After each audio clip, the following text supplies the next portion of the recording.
ई श्रम कार्ड। यदि आप एक श्रमिक हैं या मजदूर हैं तो सबसे पहले आपको अपना ई श्रम कार्ड बना लेना चाहिए। ई श्रम कार्ड बन जाने के बाद गवर्नमेंट की तरफ से आपको सबसे पहले किसी भी योजना या स्कीम का लाभ दिया जाएगा। ई श्रम कार्ड उन्हीं लोगों का बनाया जाएगा जो किसी भी प्रकार के टैक्स पेयर ना हो या कोई गवर्नमेंट एम्प्लॉयड ना हो या कोई प्राइवेट एम्प्लॉयड ना हो, यानी ऐसे लोग जो लोग श्रमिक हैं, पूरी तरीके से मजदूर हैं, उन्हीं लोगों का ये कार्ड गवर्नमेंट सरकार की तरफ से बनाया जा सकता है। ई श्रम कार्ड बनाने का लक्ष्य जो लोग पूरी तरीके से श्रमिक हैं यानी मजदूर हैं, उनका किसी भी प्रकार का बायोडाटा सरकार के पास सेव नहीं है। ई श्रम कार्ड के माध्यम से उन श्रमिकों का बायोडाटा सरकार के पास सेव कर लिया जाता है। इनकेस यदि फ्यूचर में किसी भी प्रकार की स्कीम को निकाला जाता है तो उन्हीं श्रमिकों को इसका लाभ दिया जाता है। ई श्रम कार्ड बनाने के लिए आपको किसी भी जनसेवा केंद्र पर जाने की आवश्यकता नहीं है। ये प्रोसेस आप अपने घर बैठे ही अपने मोबाइल से ही कंप्लीट कर पाओगे। तो ई श्रम कार्ड बनाने का इस वीडियो में हम कंप्लीट प्रोसेस दिखाने वाले हैं। तो चलिए शुरू करते हैं। सबसे पहले आपको eShram.gov.in पे आ जाना है। इस वेब का लिंक हमने वीडियो के डिस्क्रिप्शन में दे रखा है, वहां पर टाइप करके डायरेक्ट इस वेबसाइट में इंटर हो पाओगे। देन आपके सामने इस वेबसाइट का यहाँ पर कंप्लीट इंटरफेस दिखाया जाएगा। तो सबसे पहले आपको यहाँ पर एक न्यू ई श्रम कार्ड बनाने के लिए रजिस्टर ऑन ई श्रम वाले ऑप्शन पे क्लिक कर देना है। क्लिक करते ही आपके सामने ई श्रम कार्ड बनाने का नेक्स्ट पेज ओपन किया गया है। तो यहाँ पर ई श्रम कार्ड यहाँ पर कई प्रकार की अथॉरिटी यहाँ पर बना रही, जिनको कि आप यहाँ पर देख सकते हो। यहाँ पर हम CSC के माध्यम से यहाँ पर कनेक्ट डिजिटल सेवा पोर्टल पे कनेक्ट करेंगे तो इसके माध्यम से ही बना पाएंगे। तो हमको सेल्फ रजिस्ट्रेशन वाले ऑप्शन को यहाँ पर कुछ ऑप्शन से दिखाए जा रहे हैं। तो यहाँ पर हम खुद से ही अपना ई श्रम कार्ड बनाएंगे। तो सबसे पहले हमको यहाँ पर आधार कार्ड से रजिस्टर्ड मोबाइल नंबर को कंप्लीट फिलअप करना है। देन उसके बाद में इस कैप्चा को क्लिक करेंगे और दोनों ऑप्शन पे हमको नो वाले ऑप्शन पे क्लिक कर देना है। देन हमको सेंड OTP वाले ऑप्शन पे क्लिक कर देना है। जो आपने यहाँ पर मोबाइल नंबर को दर्ज किया है उस पर एक OTP कोड को सेंड किया गया है, उसको यहाँ पर कंप्लीट फिलअप कर देंगे। देन आपको सबमिट वाले ऑप्शन पे क्लिक कर देना है। आपके सामने नेक्स्ट पेज ओपन किया जाएगा। तो यहाँ पर आधार कार्ड इस कैप्चा को फिलअप करके देन आपको फिंगरप्रिंट या OTP के माध्यम से उसका यहाँ पर ऑथेंटिकेशन कंप्लीट कर लेना है। देन उसके बाद में उस कस्टमर के आधार कार्ड की कंप्लीट डिटेल को ओपन किया जाएगा। तो ई श्रम कार्ड में उसका यहाँ पर आधार कार्ड से कुछ बायोडाटा ऑटोमेटिक फैच कर लिया गया है। तो देन हमको इसको वेरीफाई कर लेना है। देन हमको यहाँ पर कंटिन्यू वाले ऑप्शन पे क्लिक कर देना है। क्लिक करते ही आपके सामने नेक्स्ट पेज ओपन किया गया है। तो सबसे पहले आपको यहाँ पर कस्टमर का एक मोबाइल नंबर को यानी कि एक इमरजेंसी मोबाइल नंबर को फिलअप करना होगा। मोबाइल नंबर से इमरजेंसी में कस्टमर को कांटेक्ट किया जा सकता है। यदि ईमेल आईडी है फिलअप करेंगे, नहीं तो इसको ब्लैंक छोड़ देंगे। उसका यहाँ पर मैरिटल स्टेटस को कंप्लीट फिलअप करना है। देन उसके बाद में यहाँ पर हस्बैंड या फादर की डिटेल को देना है। तो हम अपने केस में यहाँ पर हस्बैंड को फिलअप कर देते हैं, यानी हम जिसका यहाँ पर ई श्रम कार्ड बना रहे हैं वो एक महिला है। देन आपको जाति एंड ब्लड ग्रुप को अपने हिसाब से यहाँ से चूज कर लेना है। देन आपको डिफरेंटली अपडेट वाले ऑप्शन पे नो वाले ऑप्शन पे क्लिक कर देना है। देन उसके बाद में यहाँ पर उसके ई श्रम कार्ड में नॉमिनी को ऐड करना होगा।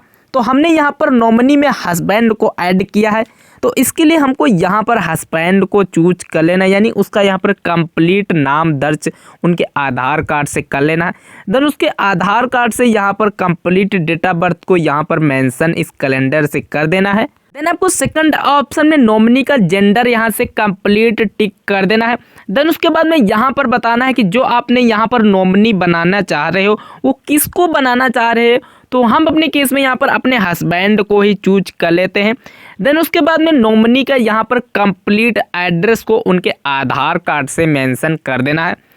देन आपको सेकंड ऑप्शन में उनका यहाँ पर यानी जिसको नॉमिनी बना रहे हो उसका यहाँ पर कंप्लीट मोबाइल नंबर को दर्ज कर देना है। देन उसके बाद में सभी डिटेल्स को एक बार वेरीफाई कर लेंगे। देन उसके बाद में सेव एज कंटिन्यू वाले ऑप्शन पे क्लिक कर देना है। क्लिक करते ही आपके सामने नेक्स्ट पेज ओपन किया जाएगा। तो सबसे पहले आपको यहाँ पर अपना एड्रेस डिटेल को देना होगा, यानी अपना रेसिडेंस डिटेल को देना होगा। तो सबसे पहले आपको यहाँ पर अपना स्टेट को चूज कर लेना है। देन आपको यहाँ पर नेक्स्ट ऑप्शन में अपने ज़िला यानी डिस्ट्रिक्ट को चूज कर लेना है। स्टैटिक आईपी आपको यहाँ पर डालना मैंडेटरी नहीं है, इसको ब्लैंक ही छोड़ सकते हैं। यहाँ पर आपको सभी प्रकार की डिटेल को सही ढंग से फिलअप करना है। आपको सेकंड ऑप्शन में आपको करंट एड्रेस को फिलअप करना होगा। आप गांव में रहते हैं या नगर में रहते हैं, तो हम अपने केस में गांव में रहते हैं तो हमको रूरल वाले ऑप्शन पे क्लिक कर देना है। देन उसके बाद में आपको फर्स्ट ऑप्शन में अपने गांव का नाम कंप्लीट फिलअप कर देना है। एड्रेस 2 में आपको अपने गांव या कस्बे का नाम मिला करके कंप्लीट टाइप कर देना है। देन आपको यहाँ पर सेकंड ऑप्शन में आपको अपने स्टेट को चूज कर लेना है। देन आपको यहाँ पर अपने डिस्ट्रिक्ट को चूज कर लेना है। यहाँ पर आपको अपने सब डिस्ट्रिक्ट को चूज कर लेना है। देन उसके बाद में यहाँ पर अपने गांव को इस ऑप्शन से चूज कर लेना है। सेकंड ऑप्शन में आपको अपने एरिया के हिसाब से यहाँ पर अपना कंप्लीट पिन कोड को दर्ज कर देना है। देन उसके बाद में इस एड्रेस को एक बार वेरीफाई करके देख लेंगे, इसमें किसी भी प्रकार की आपके एड्रेस में इनकरेक्शन नहीं होनी चाहिए। देन उसके बाद में सेव एज कंटिन्यू वाले ऑप्शन पे क्लिक कर देना है। क्लिक करते ही आपके सामने यहाँ पर एजुकेशन टाइप को अपलोड करने के कुछ डॉक्यूमेंट दिखाए जाएंगे। तो सबसे पहले आपको यहाँ पर श्रमिक की एजुकेशन टाइप को बताना है। तो यहाँ पर अपनी हाईएस्ट एजुकेशन को चूज करेंगे। यदि आप यहाँ पर पढ़े लिखे नहीं हैं तो उस केस में आपको इलिटरेट वाले ऑप्शन पे क्लिक कर देना है। देन उसके बाद में यहाँ पर डॉक्यूमेंट को अपलोड करना मैंडेटरी नहीं है। देन आपको सेव एज कंटिन्यू वाले ऑप्शन पे क्लिक कर देना है। आपको यहाँ पर अपने ऑक्यूपेशन और स्किल के बारे में बताना होगा। तो यहाँ पर आपको अपने स्किल को टाइप करना होगा, यानी आप क्या करते हैं। तो हमारे केस में यहाँ पर लेबर को टाइप करेंगे, यानी हमारा जो यहाँ पर कैंडिडेट है वो लेबरी का काम करता है, तो हम अपने केस में लेबर को टाइप कर देंगे। वो लेबरी का काम कब से करता है। सेकंड ऑप्शन में यहाँ पर बताना है कि वो लेबरी का काम किस ईयर से करता है, उस ईयर को यहाँ पर सेलेक्ट करना है। सेकंड ऑप्शन में आपको उसका सेकंड ऑक्यूपेशन को बताना है, यानी लेबरी के अलावा वो कौन सा काम करता है। तो हम अपने केस में यहाँ पर किसी अदर ऑक्यूपेशन को चूज कर लेते हैं, यानी किसी अदर काम के लिए हमको यहाँ पर बताना होगा कि हम लेबरी के अलावा और कौन सा काम कर सकते हैं, हमारे पास कौन सा हुनर है, उसको यहाँ पर कंप्लीट टाइप करके और उन ऑप्शंस को चूज कर लेना है। यहाँ पर आपको किसी भी प्रकार के डॉक्यूमेंट को इसमें अपलोड करने की आवश्यकता नहीं है, चाहो तो इसको आप ब्लैंक ही छोड़ सकते हो। यहाँ पर आपको किसी अदर ऑप्शंस को चूज करने की आवश्यकता नहीं है, ये मैंडेटरी नहीं है, चाहो तो इनको भी ब्लैंक छोड़ सकते हो। देन उसके बाद में सभी ऑप्शंस को कंप्लीट रीड या समझ लेने के बाद में आपको सेव एज कंटिन्यू वाले ऑप्शन पे क्लिक कर देना है। यहाँ पर अब आपको अपने बैंक अकाउंट की डिटेल को देना होगा। तो सबसे पहले आपको यहाँ पर अपने अकाउंट नंबर को, यानी जिस भी बैंक अकाउंट में आपका यहाँ पर बैंक खाता है उसका यहाँ पर कंप्लीट अकाउंट नंबर को दर्ज कर देना है। देन उसके बाद में उस बैंक अकाउंट नंबर का यहाँ पर री इंटर यानी दोबारा से उसी अकाउंट नंबर को दर्ज कर देना है। देन उसके बाद में यहाँ पर अकाउंट होल्डर का नाम दर्ज कर देना है। देन उसके बाद में उस बैंक के अकाउंट का IFSC कोड दर्ज कर देना है।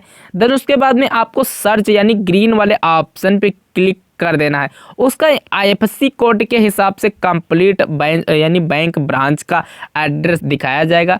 देन उसके बाद में आपको सेव एज कंटिन्यू वाले ऑप्शन पे कंप्लीट टिक कर देना है। देन आपने जितनी भी डिटेल को यहाँ पर मेंशन किया है, आपके आधार कार्ड की यहाँ पर फोटो भी आ चुकी है।